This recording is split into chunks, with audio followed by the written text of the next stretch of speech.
আসসালামু আলাইকুম। Principal of অ্যানিমেশনের যে ১২ টা প্রিন্সিপাল আছে, তার ভিতর আমি সিলেক্ট করেছি squash and stretch. Squash and stretch অ্যানিমেশনের অন্যতম গুরুত্বপূর্ণ নীতি, যা বস্তুর ভর ও নমনীয়তা বোঝাতে ব্যবহার করা হয়। এটি অ্যানিমেশনের গতিকে আরও প্রাণবন্ত এবং বাস্তবসম্মত করে তোলে।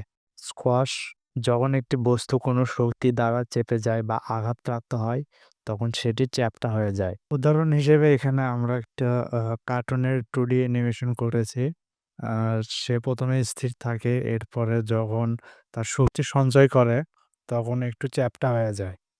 এবং স্ট্রেঞ্জ হইল, যখন কোনো বস্তু গতির কারণে প্রসারিত হয় তখন সেটি লম্বাটে হয়ে যায়। অর্থাৎ আমরা এখানে দেখতে পাচ্ছি যে আ কার্টুনটি লাফ দেওয়ার জন্য তার গতি পরিবর্তন হওয়ার কারণে একটু লম্বা হইছে। পুনরায় যখন মাটিতে ফিরে আসে তখন স্ট্রেচ হয়ে প্রসারিত হয়ে আবার মাটিতে ফিরে আসে।